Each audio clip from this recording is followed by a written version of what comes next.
Hello everyone. सर्वप्रथम तो आप सभी को नवरात्रि की ढेर सारी शुभकामनाएं। माँ दुर्गा हम सभी पर अपनी कृपा बनाए रखें। तो आज की क्लास में हम सभी देखेंगे वर्ण एवं वर्णमाला से संबंधित प्रश्नों को देखेंगे और इसके साथ साथ जो मुख्य टॉपिक है उस पे भी हम सभी चर्चा करेंगे। तो आज की क्लास में हम सभी पढ़ेंगे वर्ण एवं वर्णमाला। इसके पहले मैं बताना चाहूंगी कि भाषा विज्ञान की एक क्लास हो चुकी है जो कि मोस्ट इम्पॉर्टेंट क्वेश्चन को सम्मिलित किया गया है, आने वाली परीक्षा के लिए बहुत ही उपयोगी है। तो आप चाहे तो प्लेलिस्ट भी बना दी गई है, आप देख सकते हैं। और आज की क्लास में हम सभी देखेंगे वर्ण एवं वर्णमाला। हिंदी व्याकरण से संबंधित प्रत्येक टॉपिक को एक दिन में एक टॉपिक कवर करने की कोशिश करेंगे, लेकिन यदि टॉपिक बड़ा है तो 2 क्लास 3 क्लास में भी हो सकती है, क्योंकि हम जो भी क्वेश्चन है उन सारे क्वेश्चन को सम्मिलित करने की कोशिश रहेगी हमारी। और यदि आप टीजीटी पीजीटी बिहार शिक्षक भर्ती तैयारी 4.0 UP TET S TET UPP इत्यादि की तैयारी में लगे हुए हैं तो ये क्लास आपके लिए बहुत ही इंपॉर्टेंट है, बहुत ही उपयोगी है। तो आज की क्लास में हम प्रैक्टिस सेट वर्णमाला का पहला प्रैक्टिस सेट है और इसमें हम देखेंगे प्रश्न संख्या 1। प्रश्न संख्या कुछ प्रश्नों को हमने लिया है और इसमें हमारा प्रश्न संख्या 1 है। निम्नलिखित में कंठ ध्वनि है। ऑप्शन ए है दा, बी है भा, सी है छा और डी है का। तो कंठ ध्वनि कहा जाता है, जैसे हिंदी है तो हिंदी में कंठ क्या है, तालु क्या है ना। कंठ, तालु और मूर्धा। तो इस तरह से आप वर्णमाला को याद किए होंगे। तो इसमें पूछा जा रहा है कि कंठ क्या है। तो कंठ जो है क्या है, तो अकुह विसर्जनीय नाम कंठा। अकुह विसर्जनीय नाम कंठा यानी कि आ और आ आ है ना। और पूरा का वर्ग अकुह और हा विसर्ग, ये सभी किस में आते हैं, कंठ में आते हैं। का वर्ग का मतलब है प्यारे मित्रों कि का खा गा घा अंगा, ठीक है। तो का वर्ग हो गया, ऐसे खा वर्ग है ना। नहीं, का वर्ग हो गया, ऐसे चा वर्ग होगा, खा तो इसी में आएगा, सॉरी। तो का वर्ग हो गया, चा वर्ग हो गया है ना, ता वर्ग हो गया। तो इसी तरह से प्रथम वर्ण से वर्ग बनता है। जैसे व्यंजन के, जैसे का खा गा घा तो का से हो गया। इतनी समझदार हैं आप सभी। तो आगे हम सभी देखेंगे हमारा इसमें अब हमारा करेक्ट आंसर क्या होगा। शायद आंसर आप सभी को मिल गया होगा। तो अकु विसर्जनीय नाम कंठा, आ का वर्ग हा और विसर्ग कंठ में आते हैं। तो हम इसमें देख लेते हैं। तो पहला नहीं है, दूसरा नहीं है, तीसरा नहीं है, यानी कि चौथा में का है। तो का हमारा क्या हो जाएगा, कंठ हो जाएगा, ठीक है। तो ऑप्शन हमारा का सही हो जाएगा। अगले प्रश्न पर देखते हैं। ये यूपी पीएससी जीडीसी 2021 का बना हुआ प्रश्न है, इसलिए इस प्रश्न को मैंने यहाँ सम्मिलित किया है। का कंठ ध्वनि है, वर्णों के उच्चारण स्थान संबंधी जो विवरण है उन्हें यहाँ बड़ा था तो उसे मैंने ऐसे एक्सप्लेन करके समझा दिया है आप सभी को, है ना। तो यहाँ रखना, ये इतना गलत कर देते हैं। अगले प्रश्न पर चलते हैं। प्रश्न संख्या 2 देखते हैं। वे ध्वनियाँ जिनके उच्चारण में स्वर तंत्रियों के निकट आ जाने से उनके बीच निकलती हवा से उनमें कंपन होता है, कहलाती हैं। क्या कहलाती हैं, ये निकट है, निकट है, ये का गलत है। निकट आ जाने से, वे ध्वनियाँ जिनके उच्चारण में स्वरतंत्रियों के निकट आ जाने से उनके बीच निकलती हवा से उनमें कंपन होता है, कहलाती हैं। नासिक की ध्वनियाँ कहलाती हैं, काकल स्पर्शी ध्वनि, घोष ध्वनि और महाप्राण ध्वनि क्या कहलाती है। इसका करेक्ट आंसर क्या होगा, तो इसका करेक्ट आंसर होगा घोष ध्वनि। घोष ध्वनि हमारे किस में है, सी वाले ऑप्शन में। हमारा सी वाला ऑप्शन सही हो जाएगा। अब इसे थोड़ा समझ लेते हैं। जैसे वे ध्वनियाँ जिनके उच्चारण में स्वर तंत्रियों के निकट आ जाने से उनके बीच निकलती हवा से उनमें कंपन होता है, वे घोष ध्वनियाँ कहलाती हैं। और वर्ग का तीसरा, चौथा, पांचवा और सभी स्वर या, रा, ला, वा, हा घोष वर्ण आते हैं। वर्ग का तीसरा, पांचवा, तीसरा, चौथा जैसे वर्ग है, का वर्ग है, का, खा, गा, घा, अंगा, ये पूरा क्या है, का वर्ग है। इसी तरह से होता है का वर्ग, ठीक है। तो इसका पूछो, बताया जा रहा है कि वर्ग का तीसरा, तीसरा वर्ग क्या है हमारा, गा हो गया, चौथा घा हो गया और पांचवा वर्ण अंगा हो गया, ठीक है। तो 3 4 5 यानी कि 345, 3 हो गया, 4 हो गया, 5 हो गया, 345। इस तरह से एक ट्रिक के माध्यम से याद कर लीजिए। 345 है ना, घोष ध्वनियाँ हैं। इसके साथ-साथ सभी स्वर, स्वर कितने हैं? 11, 11 स्वर प्लस 11 स्वर। इसके बाद या, रा, ला, वा अंतस्थ स्वर आते हैं, है ना? या, रा, ला, वा, इन्हें क्या कहते हैं? अंतस्थ। इसके बाद 4 अंतस्थ, है ना? फिर हा, ये सभी किस में आते हैं? घोष में आते हैं। इन्हें घोष ध्वनि कहा जाता है। ठीक है, तो इतना शायद आप समझ लिए गए होंगे आप सभी। आगे बढ़ते हैं, हम सभी अपने प्रश्नों पर देखते हैं। प्रश्न संख्या 3 है, धा का उच्चारण स्थान है। धा ओष्ठ, कंठ, तालु और दंत, है ना? धा का देखेंगे तो ता, था, दा और धा। ता, था, दा, धा, ना। ये पूरा क्या हो गया? ता वर्ग हो गया। कौन सा वर्ग हो गया? ता वर्ग के नाम से हो गया। तो इसमें देखिए धा ऑप्शन में आ गया। किस में आ गया? धा आ गया। तो यहाँ धा ही पूछा गया है उच्चारण स्थान। तो हमारे किस ऑप्शन में आ जाएगा? दंत में आ जाएगा। क्या हो जाएगा? दंत हो गया। और तालु का इचु यशा नाम तालु हो गया। अकुह विसर्जनीय नाम कंठा हो गया। ठीक है, उपु ओष्ठा। ठीक, तो इस तरह से हमारा करेक्ट आंसर डी हो जाएगा। अगले प्रश्न पर बढ़ते हैं। प्रश्न संख्या 4 देखते हैं। थोड़ा थोड़ा सा डिटेल में मैंने यहाँ रख दिया है, जिससे क्वेश्चन के साथ साथ हमारा टॉपिक भी कवर होता चले, है ना? तो हम देखेंगे इसमें, तो जो देखेंगे हिंदी उच्चारण के आधार पर, हिंदी में उच्चारण के आधार पर मूलतः 45 वर्ण होते हैं, जिनमें 10 स्वर और 35 व्यंजन होते हैं। लेकिन लेख के आधार पर 52 वर्ण होते हैं और 13 स्वर, 35 व्यंजन, 4 संयुक्त व्यंजन और एक विशिष्ट वर्ण, ये ला की तरह जो है ना, उल्टा 8 ऐसे बनाएंगे, इस तरह से बनता है ना? तो ये जो अभी जुड़ा है कुछ समय पहले, तो एक विशिष्ट वर्ण है। कुल मिलाकर के कितने हो गए? 53 वर्ण हो गए हमारा। ठीक है, आगे हम सभी देखेंगे हिंदी के व्यंजन वर्ण वे हैं जिनका उच्चारण स्वरों की सहायता से होता है। सभी जानते हैं स्वर स्वतंत्र होते हैं, है ना? व्यंजन वर्णों की संख्या कितनी है? तो 33 व्यंजन है और इनकी निम्न श्रेणियां हैं: स्पर्श व्यंजन, अंतस्थ व्यंजन, ओष्ठ व्यंजन। अब हम सभी देखेंगे स्पर्श व्यंजन क्या है। स्पर्श व्यंजन वे जो कंठ, तालु, मूर्धा, दंत और ओष्ठ सभी स्थानों के स्पर्श से बोले जाते हैं। जैसे का वर्ग कंठ से काखा गाघा अंगा, चा वर्ग तालु से चाशा जाझा इया, और टा वर्ग टाठा डाढ़ा अड़ा मूर्धा से। ठीक है, रिटूरसा नाम रिटूरसा नाम मूर्धा, संस्कृत में यदि याद करना चाहेंगे तो याद रहेगा, हमेशा कभी भूलेगा नहीं।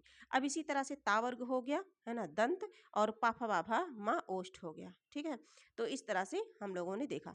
आगे हम सभी देखेंगे जो हमारा अगला प्रश्न है, प्रश्न संख्या 4 देखेंगे। निम्नलिखित में से कौन से दो वर्ण अयोगवाह कहलाते हैं? अयोगवाह कहलाते हैं।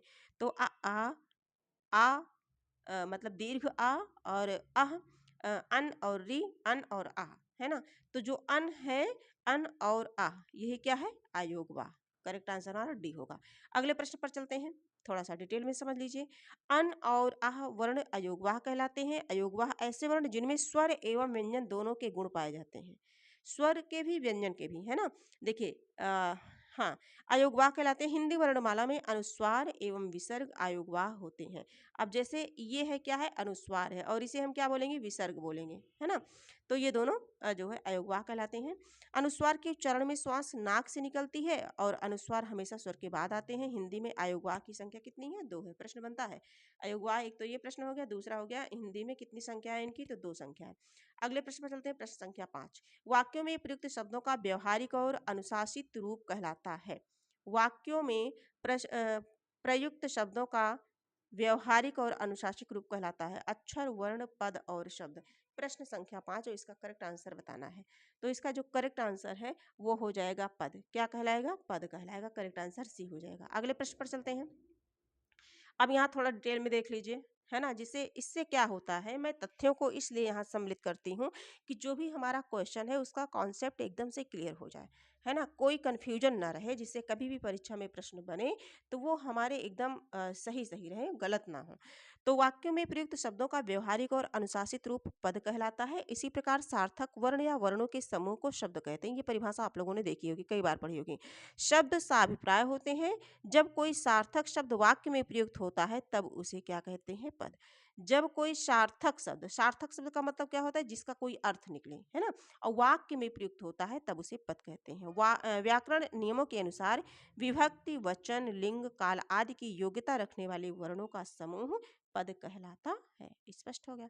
अगले प्रश्न पर चलेंगे, प्रश्न संख्या 6 देखेंगे। निम्नलिखित में अघोष महाप्राण ध्वनियां हैं। अघोष महाप्राण ध्वनियां हैं खा, अंगा, का और धा। प्रश्न संख्या 6। तो अघोष महाप्राण जो ध्वनि है वो क्या है, खा है। करेक्ट आंसर हमारा ए हो जाएगा। ठीक है, अगले प्रश्न पर चलेंगे। अब यहाँ मैंने सम्मिलित कर रखा है, जैसे अघोष महाप्राण ध्वनि खा है, कैसे जानेंगे इसे, है ना। तो कैसे जानेंगे, इसलिए मैंने यहाँ सम्मिलित कर लिया है कि कुछ रहेगा तो ये आप समझ जाओगे अच्छे से। जिस वर्ण को बोलते समय कम वायु निकले उसे अल्प प्राण कहते हैं। अल्प का मतलब होता है थोड़ा, है ना, यानी कि कम। तो कम वायु निकले उसे अल्प प्राण कहते हैं। प्रत्येक वर्ग का पहला, तीसरा और पांचवा, पहला, तीसरा और पांचवा, कहने का मतलब 1, 3, 5, टोटल क्या हो गया, 135 हो गया। और प्लस अंतस्थ या, र, ला और वा, और सभी स्वर ये क्या होते हैं, अल्प प्राण होते हैं। महाप्राण होते हैं हाँ, और महाप्राण के विषय में देखेंगे। महाप्राण जिस वर्ण को बोलते समय अधिक वायु निकले उसे महाप्राण कहते हैं। प्रत्येक वर्ग का दूसरा और चौथा, यानी कि 24 जो होता है वो क्या होता है, महाप्राण होता है। और 135 क्या होता है, अल्प प्राण होता है। और घोष, सघोष जिस शब्दों को बोलते समय स्वरतंत्रियां झंकृत हों जो है वो घोष कहलाती हैं। घोष या सघोष एक ही है। ठीक है, प्रत्येक वर्ग का तीसरा, चौथा, पांचवा वर्ण यार अलावा हा और सारे स्वर घोष होते हैं, और इसके विषय में अभी हम लोगों ने देखा भी था। अब अगला देखेंगे, अघोष क्या है देखेंगे। तो 12, यानी कि पहला और दूसरा, किसी भी वर्ण का पहला वर्ण और दूसरा वर्ण, यानी कि का, खा, क्या है, ये जो है अघोष वर्ण है। और ऊष्म देखेंगे, सा, सा, ये क्या है, अघोष है, ये अघोष में आते हैं। अब देखेंगे जो अल्प प्राण है, 135 अल्प प्राण है, 24 महाप्राण है। 135 के साथ यार अलावा, है ना, अंतस्थ, और इसके साथ ऊष्म, सा हा। ठीक, अब देखेंगे सघोष, देखेंगे 345 और जितने भी अंतस्थ हैं और सारे स्वर, ये जो है सघोष हो गए। और अघोष देखेंगे तो 12, यानी कि पहला और दूसरा और ऊष्म व्यंजन। ठीक है, तो ये सभी हा को छोड़ करके सा हा नहीं रहेगा, सा रहेगा, तीनों सा रहेगा। ठीक, तो इस प्रकार से अल्प प्राण, महाप्राण, अघोष और सघोष, यहाँ से प्रश्न परीक्षा में हिंदी से संबंधित जो भी परीक्षाएं होगी उन सभी में यहाँ से प्रश्न बनते हैं। तो शायद आपको जो है स्पष्ट हो गया होगा, आशा यही करती हूँ मैं।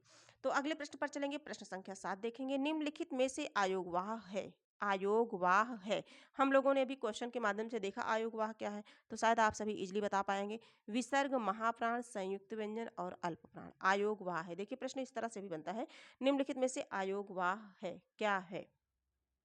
प्रश्न संख्या 7, तो आयोगवाह क्या है, विसर्ग, है ना। देखिए अन और आह, आह, यानी कि जो विसर्ग है ये किस में आता है, आयोगवाह में, तो विसर्ग करेक्ट आंसर ए हो जाएगा।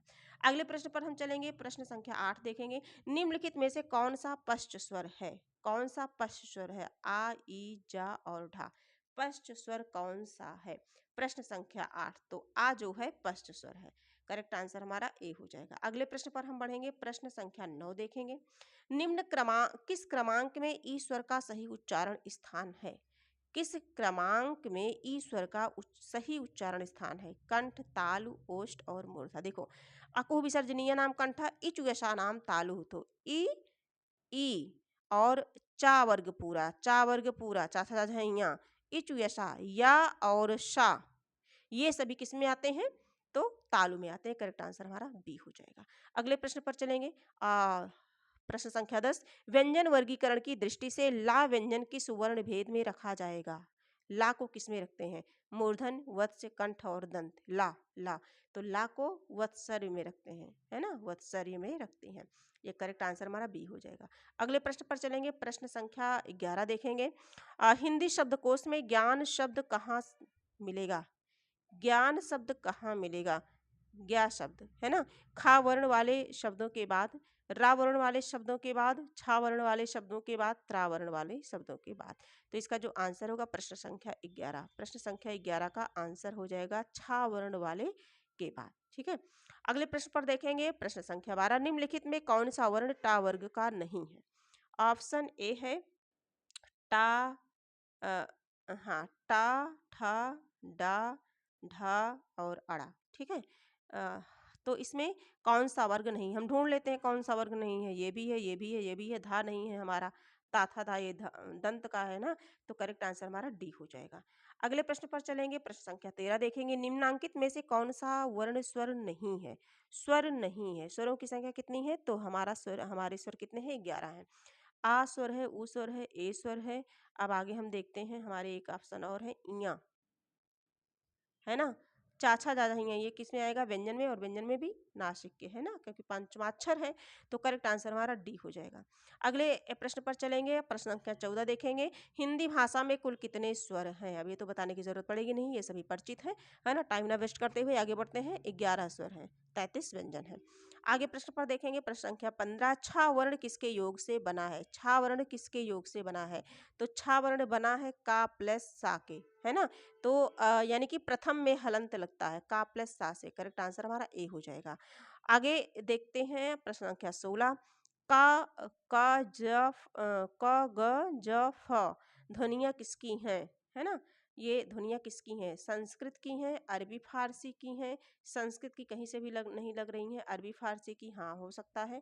और ऑप्शन देख लेते हैं, अंग्रेजी की, दक्षिणी भाषाओं की, है ना, तो शायद आंसर आप भी गेस कर पा रहे होंगे, ये जो ध्वनियाँ हैं ये अरबी और फारसी की हैं, इसलिए हमारा करेक्ट आंसर क्या बनेगा? बी बनेगा, है ना, अरबी और फारसी की ध्वनियाँ हैं, इसलिए हमारा करेक्ट आंसर बी बनेगा। प्रश्न संख्या 16 हम सभी देख रहे हैं। अगले प्रश्न पर चलेंगे, हमारा जो अगला प्रश्न है, प्रश्न संख्या जो है, हाँ, अरबी फारसी की ध्वनियाँ हैं, संयुक्त स्वर की अगर हम बात कर लें तो ए, ओ, ए, औ, है ना, पीजीटी 2021 का बना हुआ प्रश्न है ये।